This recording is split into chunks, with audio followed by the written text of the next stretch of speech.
o golpe de Estado da Regeneração veio modificar completamente a estrutura partidária que funcionava em Portugal.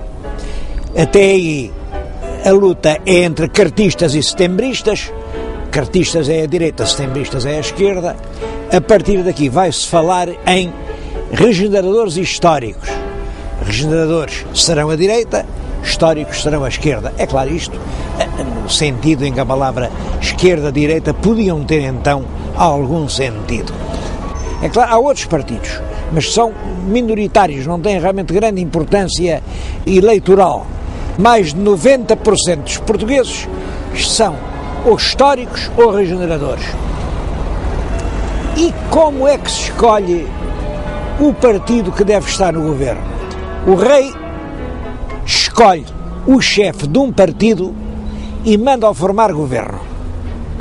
E logo depois de formar o governo, encarrega esse chefe de partido e esse governo de fazer as eleições.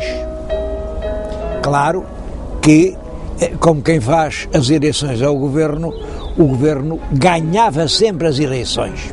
Essa situação deu até origem a uma poesia humorística do grande poeta João de Deus.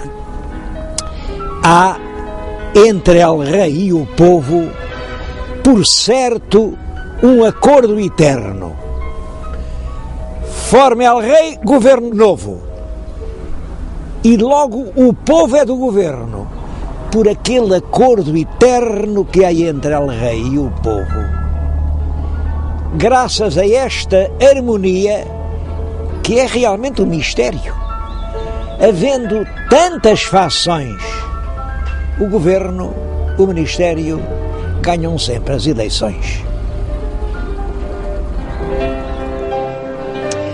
Foi o rotativismo que permitiu que o sistema representativo e democrático funcionasse em Portugal numa época em que a grande maioria da população era analfabeta e não tinha a menor consciência do que fosse a cidadania democrática. O nosso grande historiador Alexandre Herculano chamou por isso às eleições que então se faziam uma vil comédia. Mas não podia deixar de ser assim.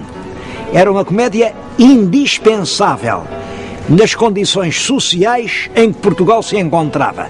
No fundo, tratava-se de adaptar instituições de países progressivos, onde já tinha havido a Revolução Industrial e que tinha uma forte burguesia, a um país que permanecia essencialmente rural e inculto. Mas a verdade é que Portugal estava na Europa e não podia deixar de adotar figurinos europeus.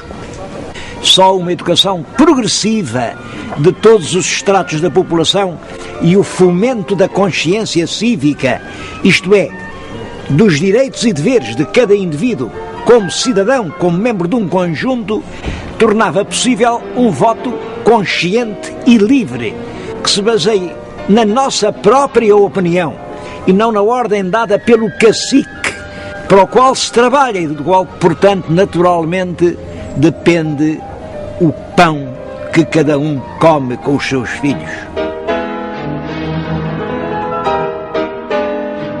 Dona Maria II foi responsável pelos destinos políticos do seu país durante um período extremamente difícil.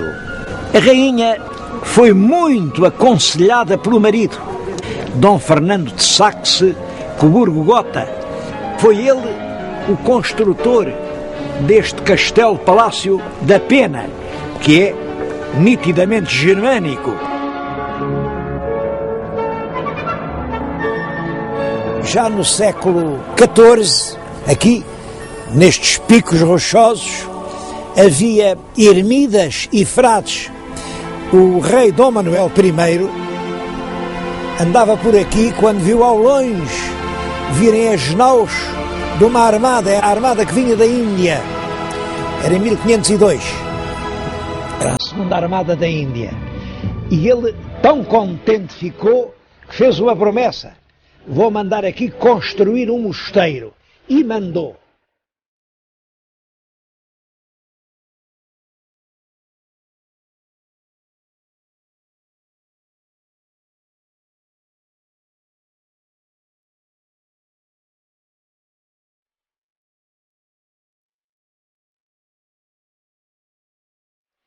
Este é o claustro do pequeno convento mandado fazer pelo rei Dom Manuel. É claro que isto, feito no princípio do século XVI, sofreu uma grande ruína com o terremoto, depois foi abandonado pelos frades e é claro, teve que ser restaurado. Aliás, gostava que comparassem o estado atual com uma gravura anterior ao restauro. Estão a ver a gravura, aqui onde eu estou a falar, vêem dois fradinhos jerónimos, como vêem a mudança não é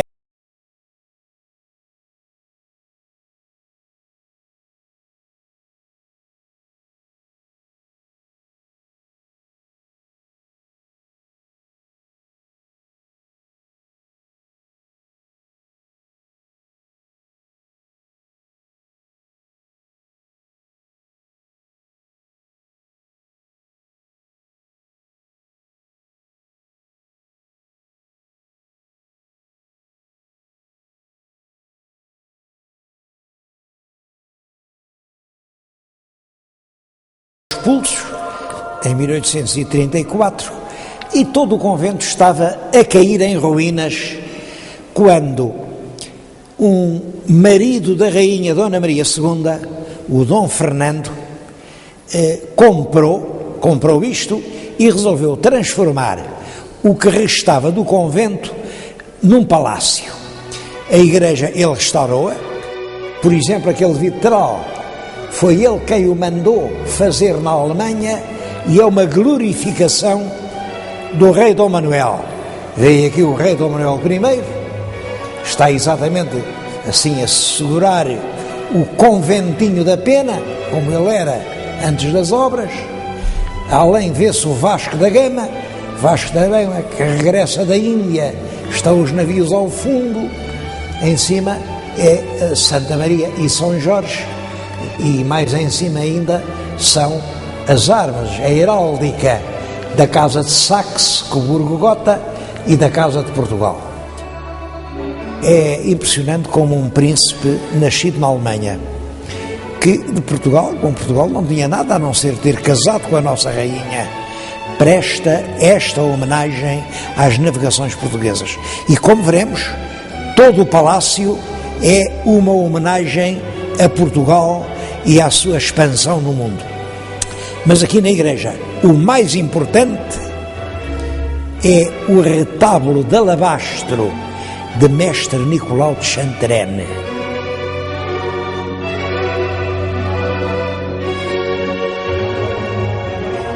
Nicolau de Chantrenne trabalhou toda a vida em Portugal. Sabe-se que em 1517 já estava a trabalhar em Coimbra, depois em 1530-32 esteve aqui em Sintra e fez aquele retábulo que é de facto uma maravilha de expressão, de leveza, de transparência e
Duas partes completamente diferentes.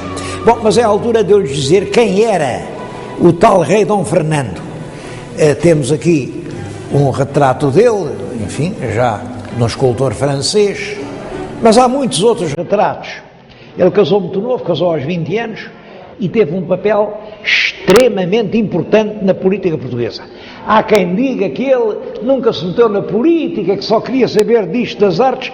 Penso exatamente o contrário. É um político arguto, extremamente atento, que teve uma intervenção muito favorável na evolução política global portuguesa.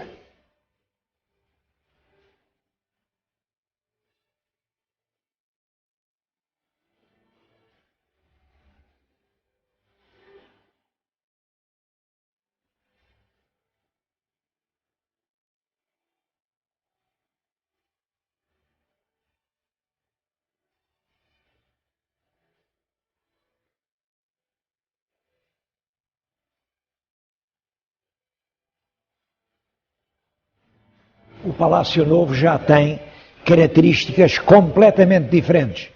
Reparem que esta sala tem outras dimensões. Era a sala dos embaixadores, a sala dos atos mais solenes. O projeto é de um alemão, do Barão d'Eschwege, mas a decoração é inteiramente do rei Dom Fernando. O seu exotismo, as louças chinesas, os móveis da Índia e uma nota muito curiosa. As janelas são inteiramente preenchidas por vidros de vitrais alemães. Ele colecionava vitrais e aproveitou fazer a sala para expor os seus vidros prediletos aqui nas janelas do palácio.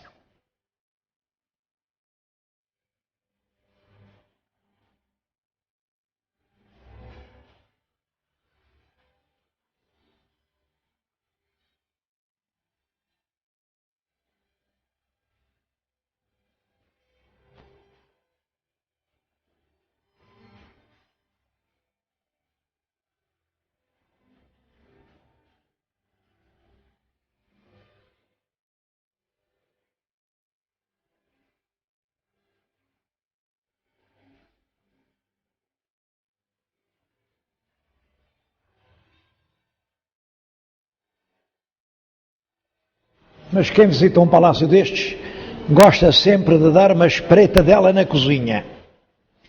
A cozinha era esta. Uma parte do trem, reparem, tem esta marca.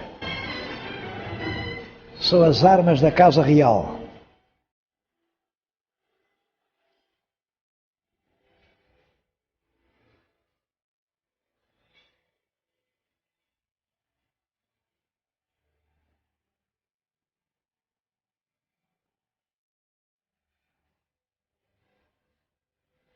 Bom, é claro que a cozinha é uma curiosidade pitoresca, mas realmente importante é o parque que envolve o Palácio da Pena. As pessoas não sabem, olham para isto e dizem, bom, isto é uma floresta, têm até a impressão que é uma floresta muito antiga. Não é, não é.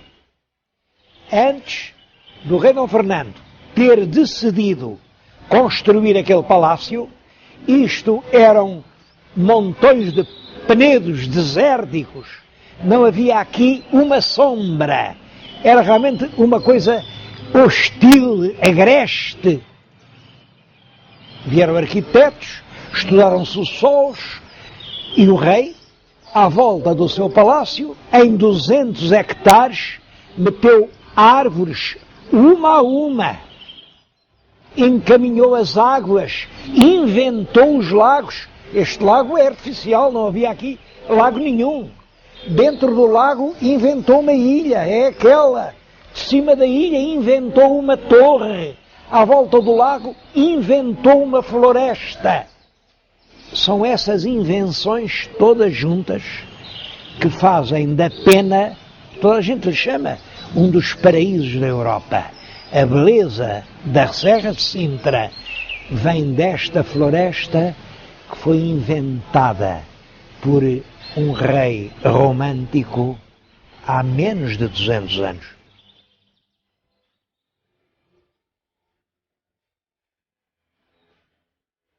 A rainha Dona Maria morreu muito nova. Ela morreu em 1853, com 34 anos, no parto do 11º filho. O filho mais velho, Dom Pedro V, tinha apenas 16 anos. Ora bem, a Carta Constitucional dizia que ninguém pode reinar antes de ter 18 anos. Portanto, foi preciso designar um regente. E o regente, claro, foi o pai do rei, o tal Dom Fernando de Saxe-Coburgo-Gotha.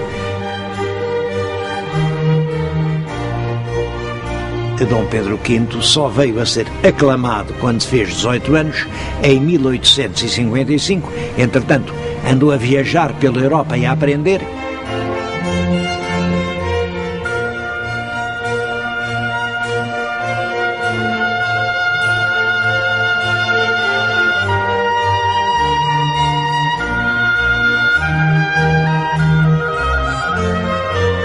Um episódio que emocionou muito os contemporâneos.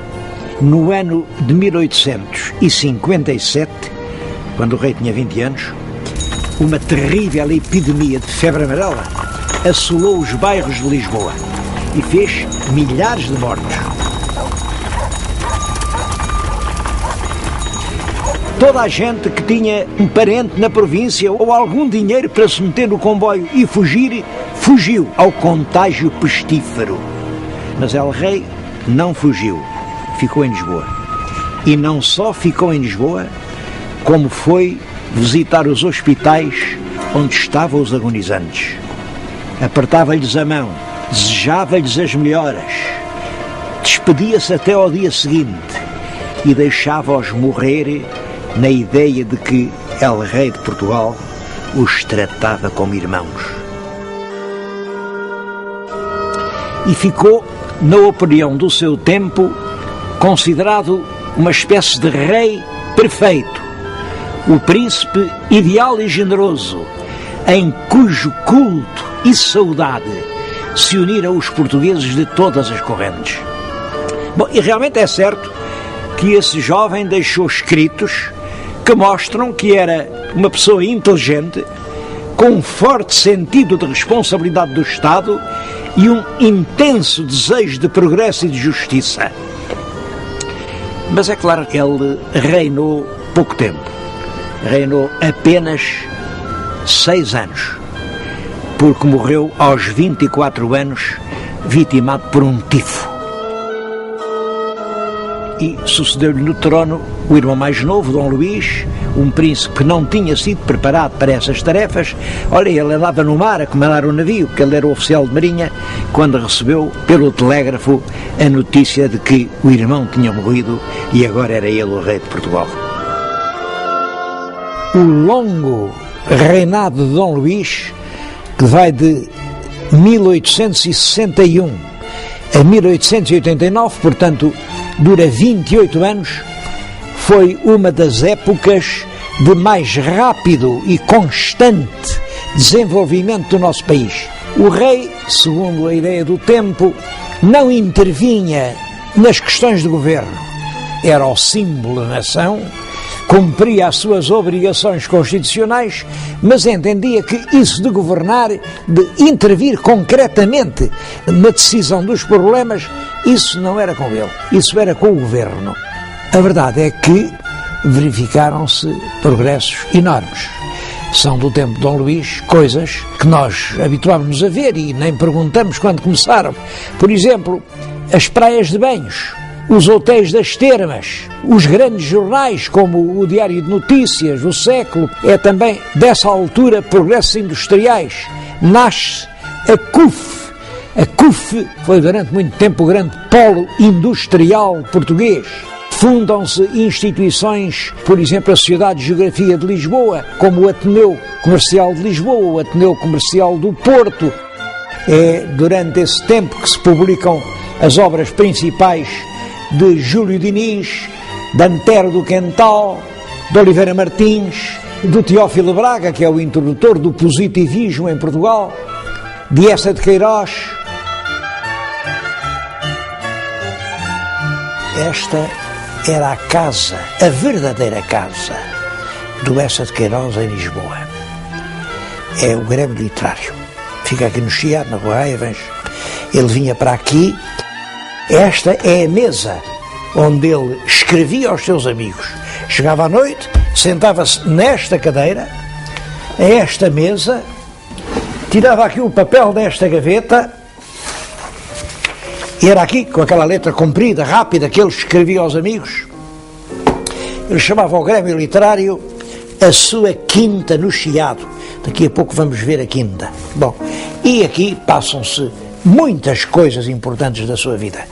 Era a única casa onde ele se sentia bem, porque aqui só tinha amigos.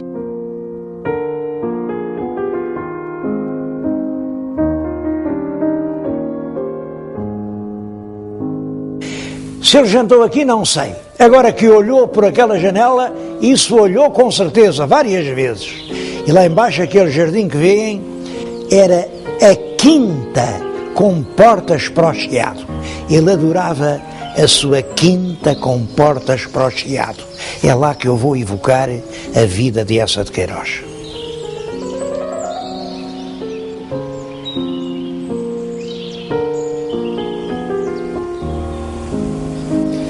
Foi aqui, neste pequeno jardim, que Eça de Queiroz passou longas horas, naquelas suas vindas a Lisboa, vindas de muitos meses, e vinha para aqui, estava rodeado de amigos, e ele sentia-se bem aqui, porque era amado, era recebido, era querido por todos. Eça escrevia muito bem, como sabem, mas parece que ainda falava melhor do que escrevia. A conversa dele tinha um encanto, uma subtileza. As pessoas que o ouviam esqueciam-se, e era só ele com uma voz mansa e branda, suave, infinitamente subtil, mas infinitamente carinhosa, que falava, as pessoas perdiam-se a ouvi-lo.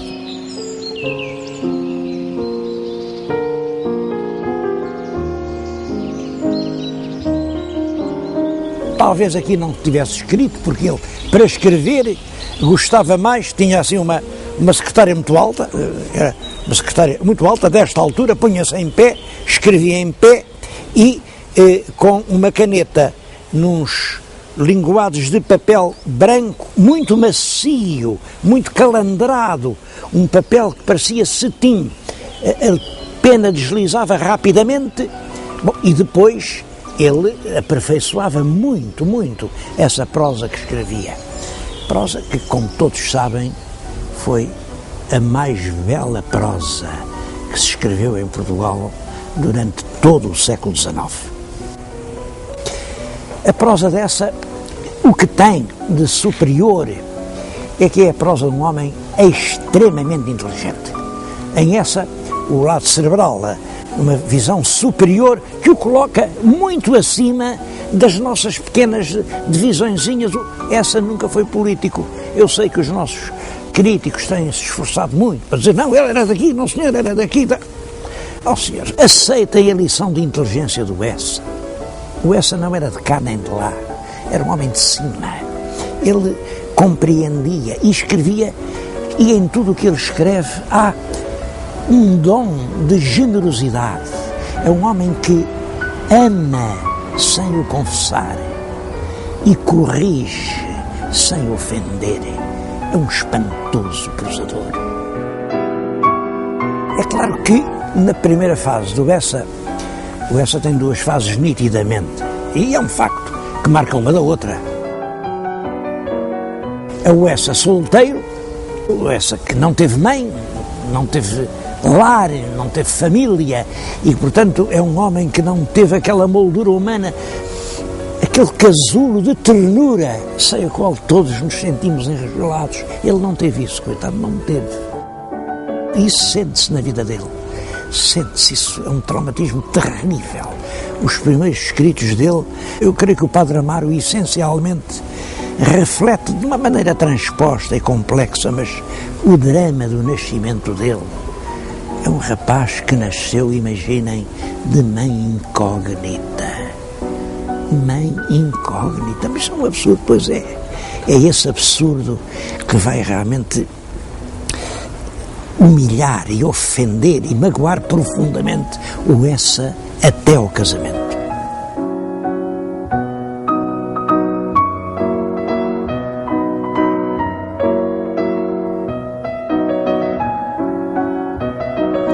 Quando Essa casa, em 1886, Essa entra numa família sólida, é uma mulher admirável a que ele vai desposar.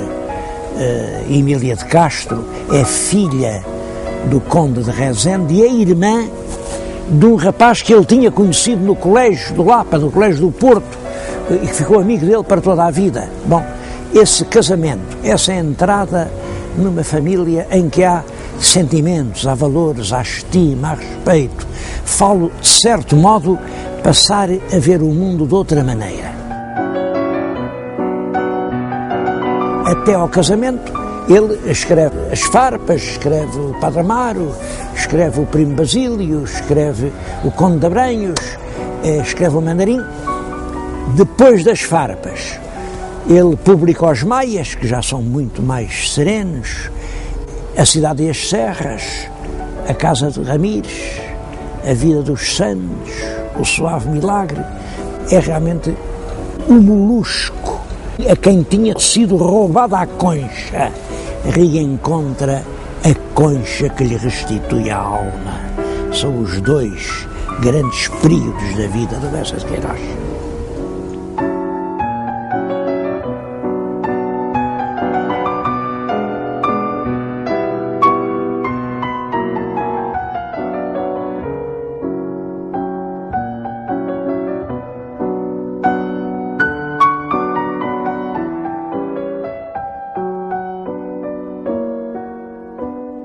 É durante esse tempo que se publicam os grandes códigos que ainda hoje estão em vigor.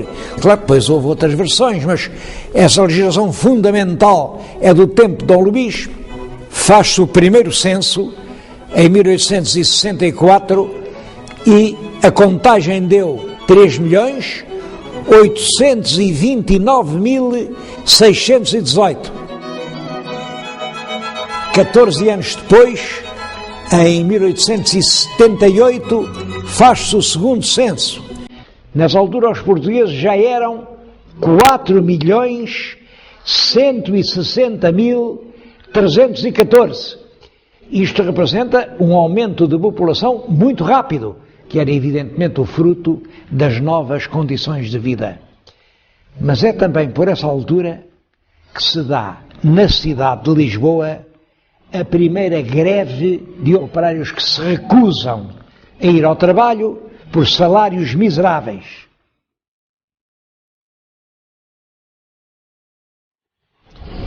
Este último episódio revela que se estava a formar, especialmente nas cidades, uma nova classe social. Uma classe formada por operários, por empregados das carris, por tipógrafos, por jornalistas, funcionários da SNAL, professores, os empregados naquelas fábricas cujas chaminés marcavam agora o bairro de Alcântara. Até nos campos a vida estava a mudar. Os proprietários dos campos podiam agora carregar nas estações das suas aldeias e trazer tudo até Lisboa. Os donos das terras assim enriquecem e agora têm dinheiro para mandar os seus filhos frequentar as universidades.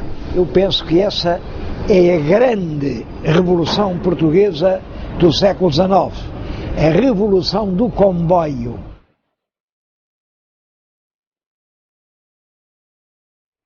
Em Lisboa crescem os novos bairros das chamadas Avenidas Novas. Cresce também muito o movimento do Porto, com a saída de navios com imigrantes para o Brasil, para a África. Imigrantes que depois mandam o seu dinheiro e isso faz surgir um ativo comércio bancário, um comércio especulador, mas que é o que marca principalmente o movimento comercial lisboeta entre 1870 e 1890.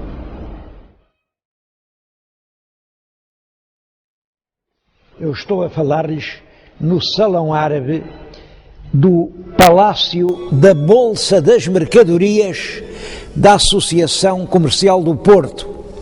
É um monumento que foi construído precisamente na época de que lhes estou a falar. Aqui havia um convento de frades franciscanos.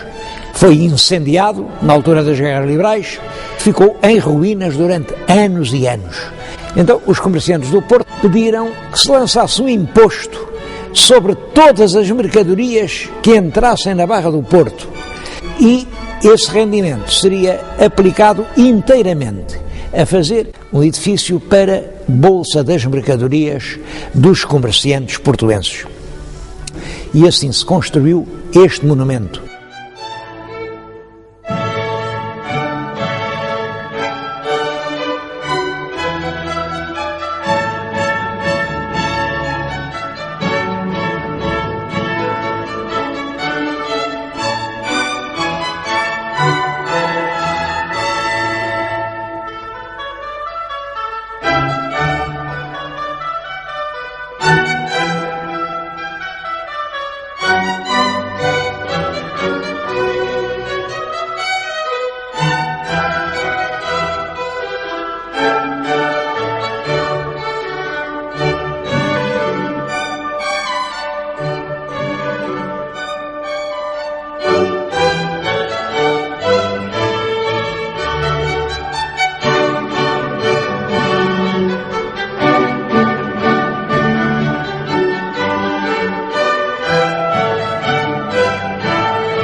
Em 1889 morreu o rei Dom Luís. Com a morte de Dom Luís acaba um longo tempo de paz política. Mas morre Dom Luís, sucede no trono filho mais velho. Dom Carlos é um homem enérgico, inteligente, muito culto, e não fossem lá dizer-lhes quem reina não governa. E governava com um pulso de ferro. É por essa altura que surge em Portugal a ideia nova. Pretendia-se uma nova monarquia, com um rei que fosse realmente um líder, que fosse o condutor da nação. Este jovem Dom Carlos era o homem ideal para os que acreditavam na possibilidade de uma ideia nova. Infelizmente, esse projeto foi brutalmente interrompido em 1890 pelo ultimátum inglês. É claro que para se perceber isso eu não posso deixar agora de fazer uma referência à primeira Revolução Industrial Europeia. Ela começa com a invenção por um inglês, pelo James Watt, da máquina a vapor. Numa fábrica onde outrora era preciso juntar milhares de trabalhadores para fiar algumas jardas de algodão, agora basta uma máquina, só que é preciso muito mais algodão. E é nessa altura que a Inglaterra se volta para a África, aqueles vastos espaços, em grande parte ainda sem dono, que ricos campos de algodão podiam dar. E assim nasce o projeto inglês de haver uma grande África britânica. Só que nessa altura já havia também o projeto português. E foi exatamente por haver tropas portuguesas no centro da África que a Inglaterra, em 1890, nos envia um ultimátum brutal. Ou as tropas portuguesas retiram imediatamente, ou nós enviaremos os navios de Sua Majestade a Lisboa. É a expressão mapa cor-de-rosa que se usa para exprimir esse projeto. Pode sugerir que era realmente um sonho cor-de-rosa, uma fantasia que passou assim pela mente dos portugueses. Isso não é verdade. Tratava-se realmente de uma realidade. Eu agora estou-lhes a falar na Sociedade de Geografia de Lisboa, que foi uma entidade que se empenhou muito na realização desse projeto. Isto é um Atlas Universal, editado em Paris. É uma nova edição, de acordo com as resoluções da Conferência de Berlim. Aqui é Angola, aqui é Moçambique, e toda esta zona está colorida com as cores que dizem respeito a Portugal. Portugal é representado aqui desde Angola à contracosta. Tenho aqui outro mapa, também editado em Paris, antes do ultimátum, e aqui toda esta zona amarela, tudo isto é a região portuguesa. Nós estávamos quer em Angola, quer em Moçambique, desde o século XV, ao passo que os ingleses chegaram à África no século XVIII. As razões históricas eram a nosso favor, mas realmente as razões históricas pouco podem quando a força está contra elas. E foi por isso que, em 1890, o governo inglês intimou o governo português a retirar do país dos macololos. Esse ultimátum emocionou imensamente os portugueses, e um dos gestos mais expressivos foi que, no Largo de Camões, cobriram de crepes pretos a estátua do grande poeta, sinal de que a pátria estava de luto. Foi uma emoção sincera, porque estávamos nessa altura a viver um período de patriotismo ardente. Bom, e somos obrigados a retirar do centro da África. Toda a gente estremece. E o próprio Alfred Keil, apesar de filho de alemães, também sentiu dentro da alma vibrar essa angústia, e corre para o piano, senta-se ao piano, está aqui o piano, está ali a pauta, e ansiosamente nas teclas do piano toca.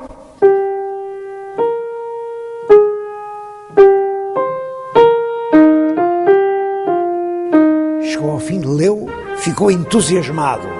Era um hino empolgante, otimista, carregado de nacionalismo. Levou aquilo a um amigo, o Henrique Lopes de Mendonça, para escrever a letra, porque, claro, fazia a música, mas os dois, sílaba a sílaba, combinaram uma letra. A letra traduz muito fielmente o espírito da música. Heróis do mar, nobre povo, nação valente e imortal. Bom, e vai por aí fora. Aquilo é cantado na sociedade recreativa. Toda a assistência se sente entusiasmada e levanta-se em pé a bater palmas, e a partir daí, como aquilo era um hino, chamou-lhe a portuguesa. Eu não sei qual foi quem dizia que aquilo misturava acordes da Maria da Fonte com acordes da Marselhesa, que é o hino nacional francês, revolucionário, e com acordes do fado português. Ele sabia muito mais de música do que eu, e portanto isto deve ser verdade. Eu nunca lá encontrei os acordes do fado, mas ele achava que sim, e toda a gente achou que sim. A verdade é que essa marcha guerreira, otimista, entusiasmada, levanta em pé plateias inteiras, entusiasmo ao povo português. E os republicanos, que nessa altura ainda não eram muitos, mas que aproveitaram a questão do ultimátum para dizer: os ingleses só puderam fazer o ultimátum porque o governo da monarquia não sabia defender as colónias portuguesas, e com isso levaram essa ideia para a frente. É claro, era uma grande manobra política, isso não tem verdade absolutamente nenhuma. Pelo contrário, no tempo do rei Dom Carlos, os portugueses tentaram assegurar bem as suas posições africanas. Mas política é política e tudo vale. Era preciso deitar abaixo a monarquia. Há um verso dessa altura que diz que o governo da monarquia que está a fazer afundar a pique Angola e Moçambique. Imaginem o rei da rima. Moçambique com ir a pique. Estava-se tudo a afundar. Era preciso a república para salvar o ultramar português. E, portanto, sempre que há uma grande festa republicana, toda a gente canta a plenos pulmões, com um entusiasmo imenso, com os olhos brilhantes de esperança, aquele hino do nosso Alfredo Keil. Bom, e aí, quando há republicanos que cantam a portuguesa, portanto, intervém a Guarda Municipal, dá espadeiradas naquela gente toda, e a certa altura o hino do nosso bom Alfredo Keil é considerado como um hino revoltoso, um hino subversivo. A partir deste momento, Alfredo Keil é inscrito no rol dos malditos, dos que não fazem parte do clã governativo. É dos que não podem passar na portagem que é reservada só a aderentes.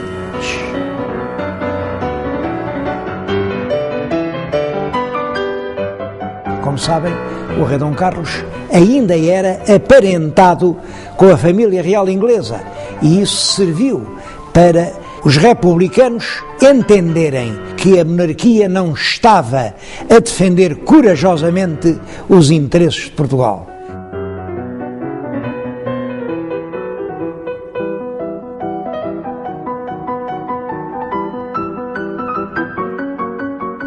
É no dia 31 de janeiro de 1891, portanto o ano a seguir ao ultimátum, que se dá aqui no Porto uma revolta republicana que é organizada por um jornalista que aliciou muitas praças nas unidades militares e sargentos.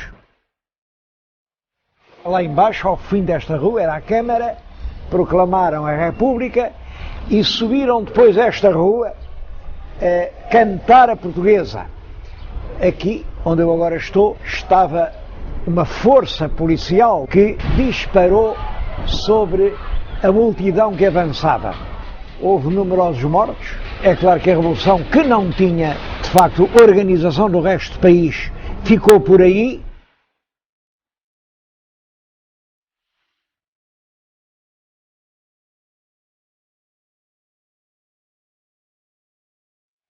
O reinado de Dom Carlos, que se tinha iniciado sobre as promissoras perspectivas da Ideia Nova, um projeto de um país progressivo, ordeiro, a andar em frente. O reinado estava também desde o início minado pela perigosa ideia de que o trono era traidor à pátria e, portanto, para salvar a pátria era preciso derrubar o trono. Apesar disso, a época de Dom Carlos é um tempo de progresso e de aproximação relativamente rápida à Europa. É também um período de importante expansão de Portugal em África. Em África, em 1895, um capitão de cavalaria, Mouzinho de Albuquerque, aprisionou um poderoso régulo local, o Gungunhana, e ele acabou prisioneiro numa fortaleza dos Açores.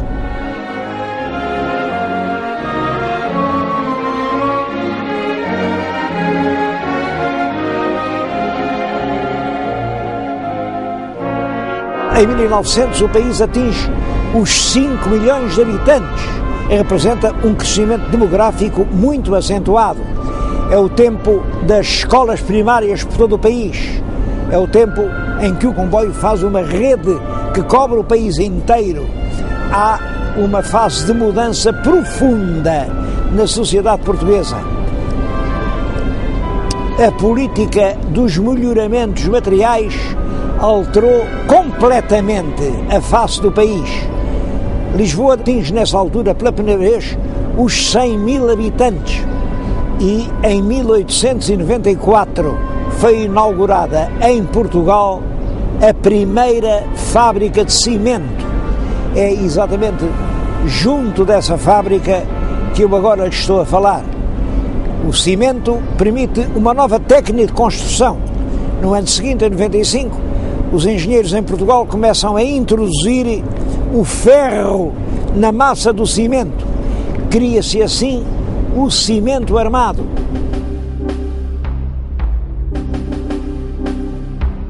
Pode dizer-se que nessa altura começa um mundo novo, um mundo que nós podemos construir de acordo com os nossos humanos projetos.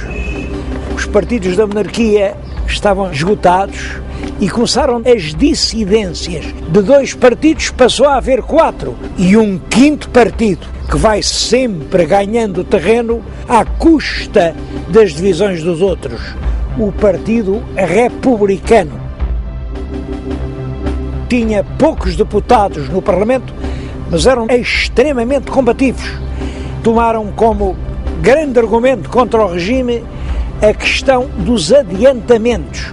O rei e a família real não tinham rendimentos próprios, portanto, é claro, o Estado devia-lhes pagar uma certa quantia para eles poderem viver. Essa quantia chamava-se lista civil. Mas a lista civil, que foi decretada e fixada depois da Revolução Liberal, nunca foi atualizada. Os anos passavam, o dinheiro era cada vez menos, a família real também gastava cada vez mais e era necessário que o Ministério das Finanças fizesse uns adiantamentos à Casa Real por conta da futura lista civil. Um deputado, Afonso Costa, chegou a exclamar no Parlamento, dirigindo-se ao Presidente: diga ao rei, retire-se, senhor, saia deste país antes que tenha de entrar numa prisão. É claro que isto causou muitos protestos, o Presidente tocava campainhadas e Afonso Costa continuava: por muito menos crimes do que aqueles que cometeu o Sr. Dom Carlos, o rei Luís XVI em França viu rolar a sua cabeça no cadafalso.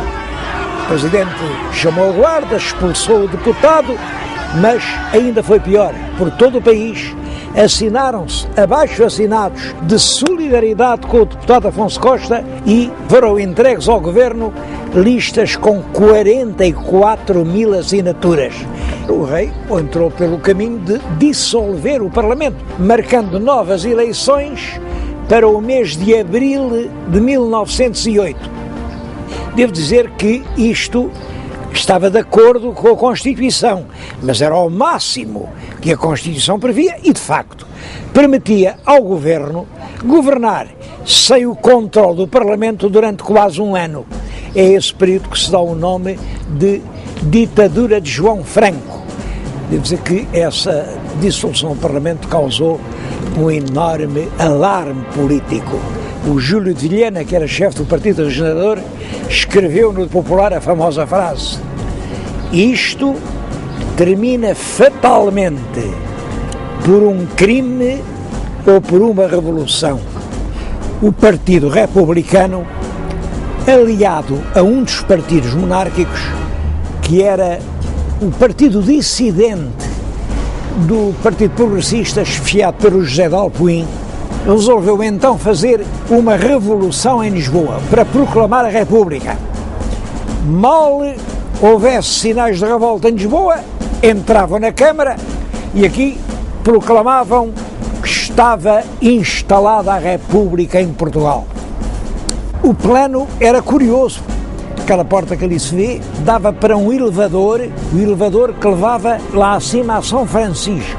Tinha um cubículo e, à noite, os conspiradores republicanos foram para ali à espera de ouvirem os primeiros sinais da tal sublevação militar. Simplesmente a revolta militar nos quartéis falhou completamente. Ninguém deu um tiro. Os conspiradores que estavam ali no quartinho do elevador viram passar as horas, não havia sinal nenhum, até que a certa altura a polícia viu aqueles senhores todos bem vestidos, eles não havia maneira de tomar o elevador, o que é que estavam lá a fazer? E prendeu-os. É claro que foi uma revolução falhada. O rei não estava nessa altura em Lisboa, estava em Vila Viçosa. O rei Dom Carlos gostava muito de ir para Vila Viçosa fazer as suas caçadas.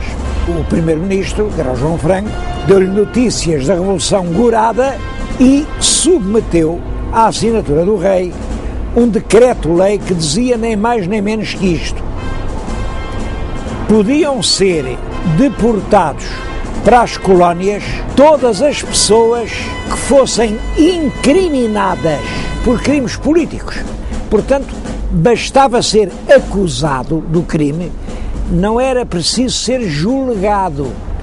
Os republicanos contavam sempre com o julgamento, era um pretexto de propaganda.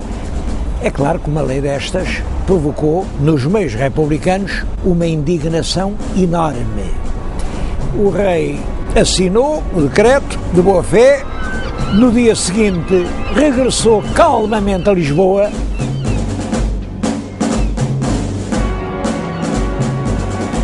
meteu-se com toda a família real num landau aberto e quando vinha atravessar o Terreiro do Paço, estava um conjunto de atiradores que o esperavam e ele foi abatido a tiro.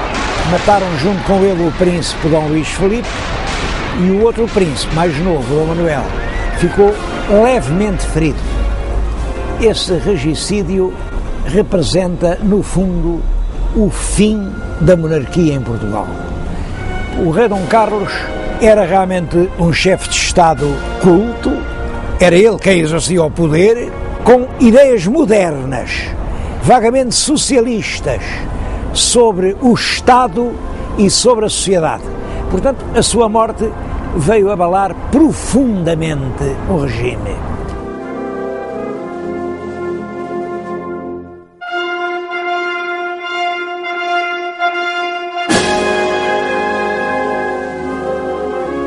Quem lhe sucedeu foi o filho sobrevivente, o Dom Manuel, tinha apenas 18 anos, ele não tinha sido preparado para o governo e os políticos que o rodeavam, todos eles lhe disseram: está toda a gente excitada, vamos acalmar. E entra-se numa época política que ficou com o nome de acalmação. Essa política de acalmação também não deu resultado nenhum. Durante 2 anos, o pobre rei Dom Manuel foi forçado a mudar de governo 7 vezes. Havia constantes acusações à monarquia e, ao mesmo tempo, o Partido Republicano, todos os dias, via crescer as suas forças. Porque o país estava desiludido com o jogo dos partidos monárquicos e ansiava por um regime novo. Foi nessa altura que um grande poeta, o Guerra Junqueiro, escreveu: hoje em dia, quem diz pátria, diz república. Não uma república doutrinária, uma república estupidamente jacobina, mas uma república larga, franca, nacional, onde caibam todos os portugueses. Uma república não dos partidos, mas da nação. Era, como veem, uma aspiração generosa, que era realmente comungada por uma parte muito importante do setor da classe média. Eu disse muito importante e não disse muito numerosa propositadamente, porque esse setor estava longe de ser a maioria. Quando se faziam as eleições, via-se que não chegavam sequer aos 10%, mas era o setor mais dinâmico, mais corajoso, mais musculado. E é isso que explica o fácil êxito da Revolução que eclodiu em Lisboa no dia 3 de outubro de 1910. O chefe militar da Revolução era o almirante Cândido dos Reis, e quando soube que as tropas comprometidas na revolta e não tinham saído dos quartéis, sentou-se ali de uma avenida, que hoje tem o nome dele, e meteu uma bala na cabeça.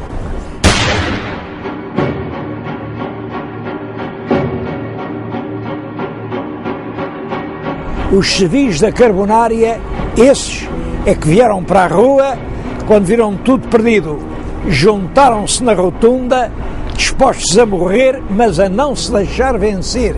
Estava lá o Machado Santos, que era da Marinha, tinha com ele 9 sargentos e 200 civis. As forças da tropa não foram capazes de sair dos quartéis, porque nas ruas estava gente da Carbonária, atiravam bombas, e é dessa maneira que no dia 5 de outubro de 1910, aqui exatamente nesta varanda em que lhe estou a falar,